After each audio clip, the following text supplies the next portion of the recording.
Welcome back to the Copywriters Podcast with your host, the world's greatest copywriting coach, David Garfinkel. David, how you doing today? I'm good, Nathan. How are you? I'm fantastic, and man, today's episode is relevant, pertinent, and more important than I think most listeners understand.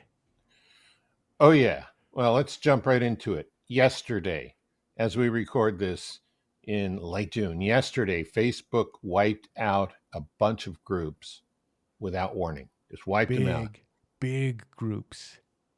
Yeah, I heard one group had 4 million people in it. Yep. Yeah. Just like that, some creators lost their entire audience, gone.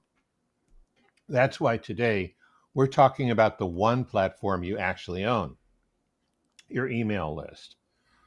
Apparently, some of the groups were deleted by accident by AI and reinstated, but others were deleted permanently.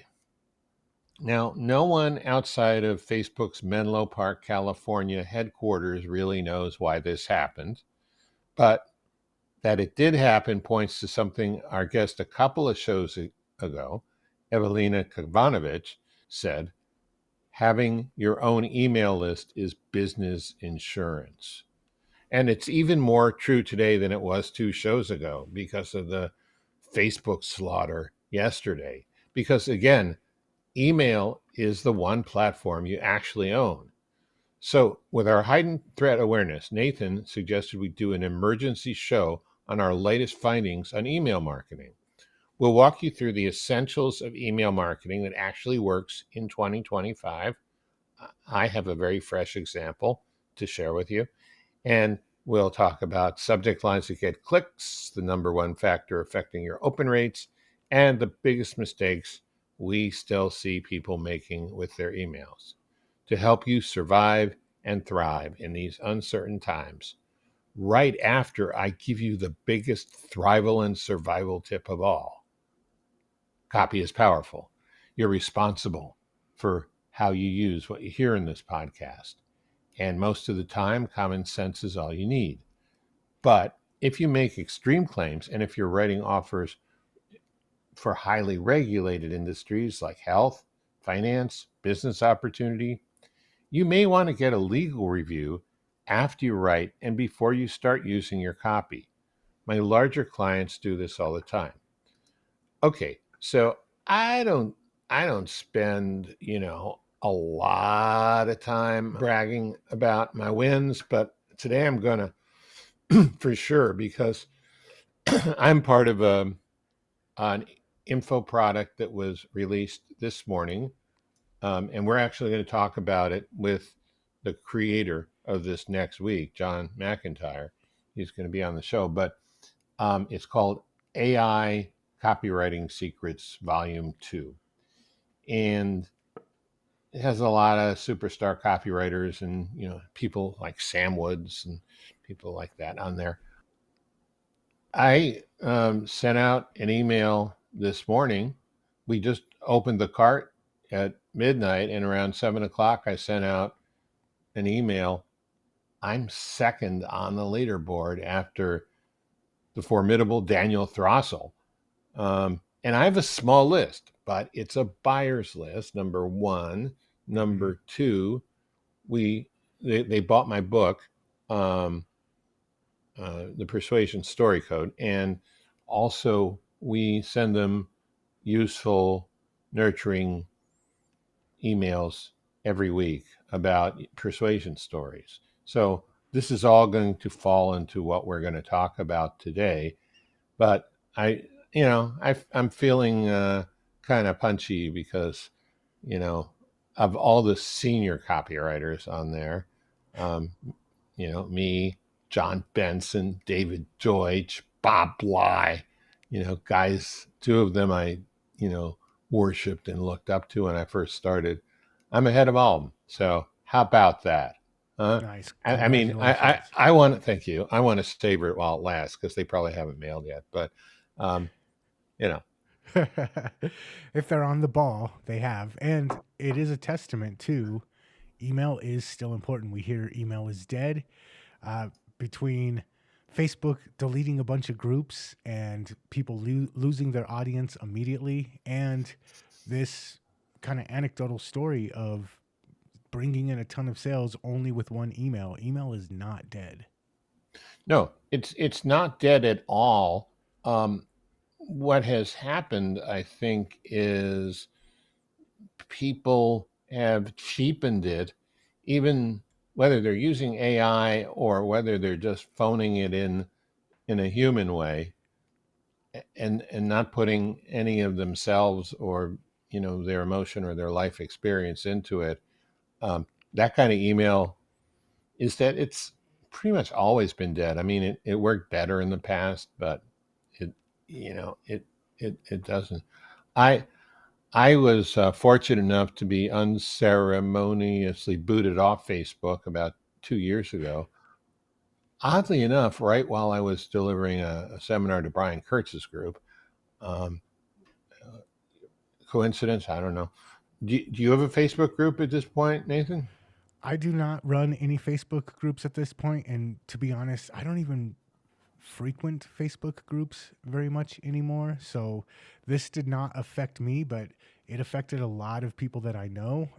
You mentioned $4 million or 4 million person group. One of my friends runs a 3.5 million person group on AI and marketing, and his was one of the groups, one of the bigger ones that got deleted, instantly lost the entire audience.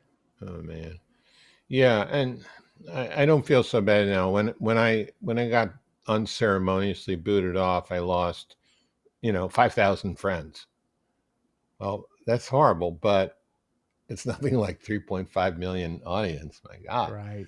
So let's jump into, if you understand, I think we've made a good point for why you should still be utilizing email. Let's jump into some of the tips on how to make your email marketing more effective. Yeah. So before you even get into writing emails, you need to make sure people are seeing them. Hmm. Um, I think you understand the technical sides of this better than I do. I can offer one tip from my um, general studies brain, and that is you don't want your from address to be a Gmail address or a Hotmail address. If you're sending to a list, if you're sending to one person, that's fine. If you're sending to a list, you want a business domain or a subdomain. I mean, that, you know, um, sender reputation is important. And it's not just the person you're trying to reach who's going to be looking at that reputation. There, Hmm. there are a series of steps that you go through, and you could probably talk about those, in the Well, ISPs and in the yeah, internet and all that. a lot of the service providers, a lot of the email service providers, they will automatically ding your account if you're trying to mass email from like a Gmail account. And Gmail, if they see that you're mass emailing from a Gmail account, they'll automatically put your stuff in spam. So both both on the sending side and the receiving side, if you're trying to mass email from a Gmail account or a similar account like that, you're automatically being sent straight to the spam folder. And so yeah, it always makes more sense. Send from a professional domain, a domain that you own. And if you want to take an extra layer of protection, do it from a subdomain. Send it from mail.mywebsite.com. So Nathan at mail.mywebsite.com. That way, if you do have any kind of dings to your reputation, it only affects that subdomain. It doesn't affect your main domain. So those are two right off the bat things that you can do to protect yourself. Okay, what about the alphabet soup that I don't really understand? The DMARC, the DKIM, the SPF. So these are things that specifically I think Gmail was the one that led the way on these, where if it doesn't have a DMARC or a DKIM, and now they've added the SPF, these are just little codes, text codes that you need on your website, on your server, to signify that it's a safe account. It's kind of like an encryption thing that makes it harder for people to spoof your email, because for a while there, people would be sending from my website.com scam website, and then they would, when it showed up on your inbox, it would look like it was from David Garfinkel at garfinkelcoaching.com. People would open it because they're like, oh, I know David, I like David, but it was actually spoofed and it wasn't actually coming from you, and it was clicks to malicious things. So to prevent that, they've added these extra layers of security, the DMARC, the DKIM, and now the SPF text codes that you put on your server. And it just helps make it to where people can't make an email look like it's coming from somebody who it really isn't, which that kind of leads into the other thing. As far as open goes, we spend a lot of time hyper focused on, I need a good catchy subject line, I need a good preview text to get people to click. But the name of the sender is so important. If I know David and I see an email from David and I know every time he sends me something it's packed with value, doesn't really matter what the subject line is. Oh, I got an email from David, I better open this. So sender is so important, and it's one of the things that we don't realize. And a lot of businesses, a lot of clients, when I come in and start working with them, they're still mailing from help at mywebsite.com or service at my website. And the first thing that we usually have to do is, no, this needs to come from the name, the face of the company, because Mhm. I'm not trying to open an email from service. I'm trying to open an email from David. Yeah, that's good. Let's go back to DMARC, DKIM, and SPF now that I know how to pronounce them. Um, are those things that a civilian can set up, or do you need to bring in a technical person to do that for you? Ge- Generally, when you're setting up your email in your Get Response or your Constant Contact or something like that, MailChimp, they'll give you the codes. And then if you can go into wherever your website is hosted and you can find your text files, you can just put it in there. Um, it does require a little bit of technical know how. I don't think that if you're competent and you can go on Google and ask how to do it, you can figure it out, but it is frustrating, and it's, for a lot of us marketers, it's not the thing that lights us up and sets us on fire about our jobs. So, uh, if you need help, you can find help. But if you're fairly competent, you can, and you've got access to the back end of a website, you can figure it out and do it yourself. Okay, I think there's one more thing about delivery and trust basics we should cover. Don't use that corporate looking image heavy templates. You're not sending someone a Hallmark card. You're sending a message, a communication. I mean, when you write to your brother or your friend, you don't, carefully design it in, some, you know, overly illustrated frame. Yep. you, Emails that are going to work need to look like a normal email from a normal person to another normal person. I don't know how else to say it. Uh, Also, when you add all that extra frosting and, and uh, Decoration. decorations, yeah, it triggers promo tabs, and so people might not see it, and people will start to look at it as an ad, and they won't read what you're saying. Yep. If I open up an email and it's very pretty and it's got framing and it's got all kinds of images, immediately my brain says, oh, this is an ad. Go ahead and click back. And also, the algorithms over at Gmail and Hotmail and wherever, they look at it and they say, oh, this is an ad. And so we know that when most people open these, they click out of them right away. Let's just go ahead and send this one over to the spam folder because we're pretty sure it's spam. And that's how it works. They don't give you the benefit of the doubt. All right, let's talk about subject lines and open rate psychology, right? Mm. I mean, the key thing is writing a subject line that feels human, like it was from you, as the human you, as opposed to a random human, and gets opened, right? Yeah, and I think that the the thing that marketers often forget is that email is very personal, and the things that trigger us to open an email is, the first thing is this a personal email? And so a couple of rules that I have is I don't do the all first letter of each word being capitalized like it would be in a headline. My subject lines are written just like I would write a subject line to one of my friends. I'm not going to go Yeah. through and cap every single first letter of each word. Right. Uh, the other thing is, usually when I'm sending, if I send something to David, it's not the three things that you have to know before. It's, hey, David, check this out. And that'll be my Right. subject line. So Right. simple, direct, to the point, and a little bit of curiosity. Check what out. Nathan just sent me something. He says I need to check it out. I wonder what it is. So evoke that curiosity, but don't make it look like a headline for a sales page.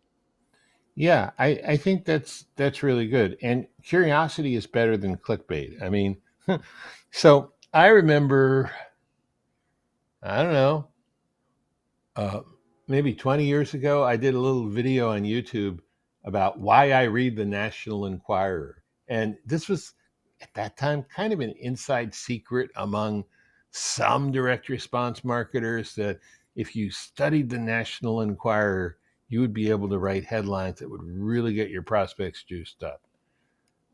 Then suddenly this became mainstream knowledge, just not just among marketers, but especially among politicians and political, um, not blogs, but podcasts, right? And now everyone's doing it, and every single thumbnail I see on YouTube from anyone on any side of the political spectrum, and every level of intelligence and reasonableness, the, including high intelligence and high reasonableness, from my point of view, they have these ridiculous clickbait titles, which they almost never pay off. It's an exaggeration of what they imagine might happen as a result of what they're reporting, not actually what it is. And when it comes to ads and when it comes to emails and subject lines, um, clickbait sort of says you come from the wrong side of the tracks. You're not to be trusted. Count the silverware before the person leaves the house. Right? I mean, it just has a greasy feel to it if you overdo it. Well, and I will say, in YouTube thumbnails, shocking discovery or total so and so gets owned or totally demolished, those will work. They'll grab people's attention, they'll make people click. But if you don't actually deliver, if there's not actually a shocking discovery, next time I see you say shocking discovery, I'm going to be like, last time I clicked, I was let down. Same thing, but even more so when it comes to email. If your email is shocking discovery, and then I click and there's no shocking discovery, next time you email me with that, I'm just going to send it straight to the wastebasket.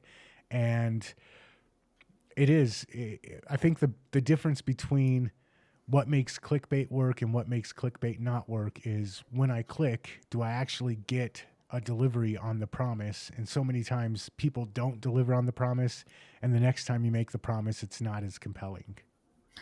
Yeah, so there's two levels. I mean, you can use it and it does work, and if you use a little judgment and originality and discretion, it can work really well. That's step 1. Step 2 is you better damn well deliver or forget it. Yep. Oh, Okay. okay, so let's assume that we get people to actually open. They see who it's from, your emails are getting delivered, the subject line was just enough curiosity without being too clickbaity, and they do open. Then we need to keep in mind, what kind of mindset are people in? What type of frame are people in when they're checking their emails nowadays?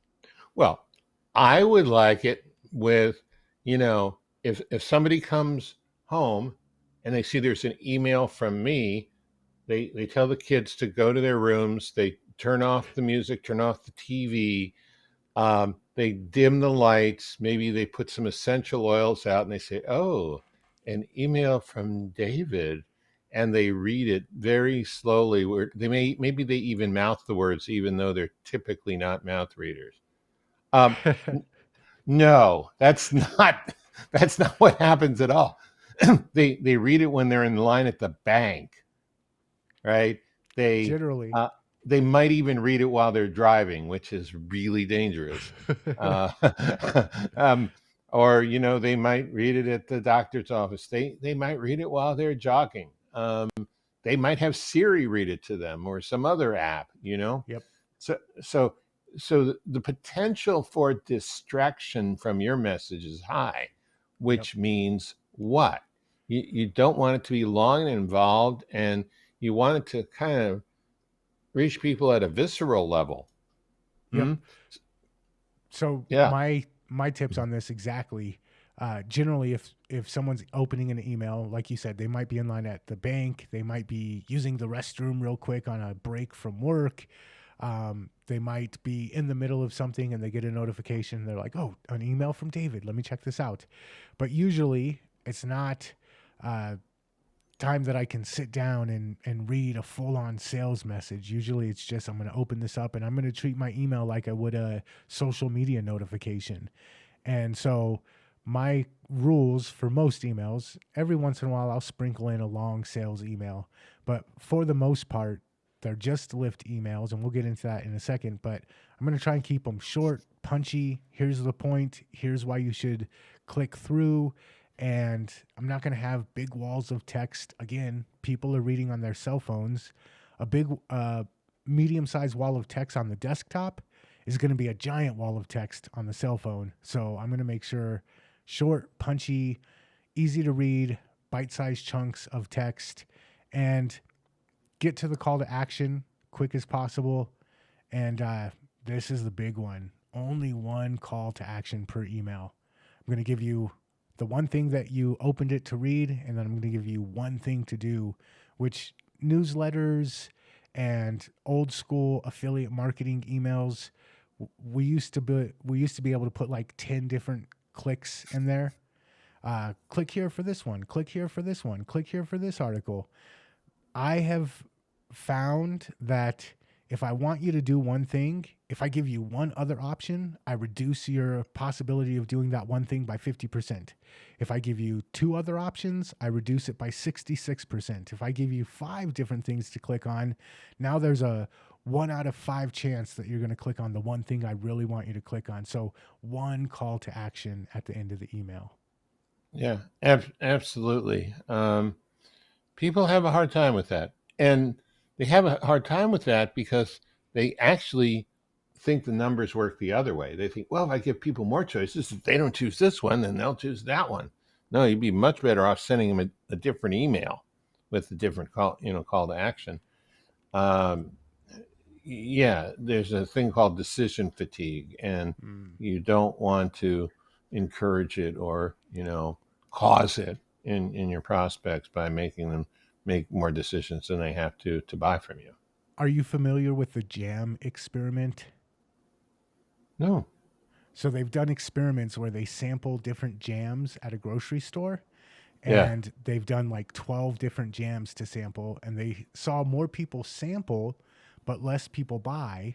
And then when they narrowed it down to 3, these are our 3 top jams, then when the people didn't have as many choices, they were more likely to actually walk out of the store with one of the jams. So we always think give people options, give people choice, but when you narrow it down to 3, that's why a lot of sales pages pricing tables only have 3 options, and then if you look at them, they really only have one because one of them is highlighted. This is the best option, most popular. This is the one for you. So Right. you give them the illusion of choice, but you're really only giving them one place to click. Same thing with our emails. We want to make sure we're only giving them one place to click. Yeah, that's good. So let's talk about lift email types that you should be sending. I Mhm. mean, we've figured out how to get in the inbox, step one, how to get opened, step two, but what should be inside the emails? Like I said earlier, I like to send out occasionally a direct sales email, straight up copywriting. Here's the problem. Here's the agitation. Here's the solution. Here's some proof that it works. Here's why you should trust me. Here's what you should do next. I'll send out emails like that occasionally. Most of the time, though, the email's not selling the thing. The email's just selling the click. Hey, here's what I want you to do next. Click here and find out more. So I would say 5 out of 6 of my emails don't even sell the thing in the email. They just sell the click. Uh, Joe from Agora, Joe he was Schriefer. Joe Schreifer. He was the one that kind of taught me the lift email technique. I think this is what they call it in house, is lift emails. Hmm. And it's just a quick email that gets the point across and says, hey, if you want more, go here to actually see the sales message. So types of emails that I will send out besides just my direct sales emails, I love sending out help. You mentioned this earlier, helpful tip emails where you open it up and you get a helpful tip. Yeah. Um, Helps you feel inspired, helps you feel empowered, lets you know, hey, if you want more of that feeling, here's where you need to click to get more. Avoiding pain point emails. Hey, this is the thing that people are really complaining about. Have you ever dealt with it? This is how bad it can get if you don't solve the problem in time. If you want more information on how to solve this problem, go here, check out what we've got for you. Goodwill emails. We do this with the podcast once a week. We've got a new episode. We don't want anything from you. We just want to give you a cool podcast to listen to. Here's what you're going to learn in it. Click here to go listen to it. Uh, you can do this like if you're finding.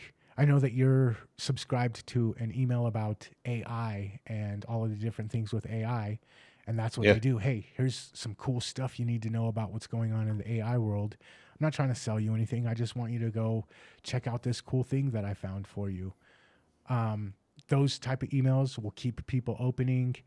Story based, again, plug plug for Persuasion Story Codes. Not a sponsor. um, Good story based emails, not always the hero's journey, but if you can tell good stories in your emails, that people love reading stories. If you can mix these type of emails, every single email isn't a sales email. If I know that 4 times out of 5 when I open up your emails, I'm going to get an emotional reaction, I'm going to get a helpful tip, I'm going to get something that makes me feel inspired, I'm going to get something cool from you. If I know 4 out of 5 times I get something awesome, I'm just going to keep opening your emails. And then on the occasion that you do some hard selling in your emails, I'm going to stick around and read it because you've trained me that opening and reading your emails gives me a reward. I try and keep them tight, but sometimes when you're teaching or giving a tip, I think you can go longer, maybe a story email or a pain email, because people appreciate that. I mean, you still have to be clear and simple and focused on one thing rather than 20, Yep. that you're teaching, and not be speaking in big, long $50 words, but just keep it like you're talking to a friend, very simple and straightforward and practical. But yeah, I mean, I think the types of emails you talked about are just perfect. That's a perfect list. Yeah, and I think that the thing that I really want to emphasize with this is the length on them can vary. Sometimes a story can be, if you catch me with a good story, I might read it for 10, 15 minutes.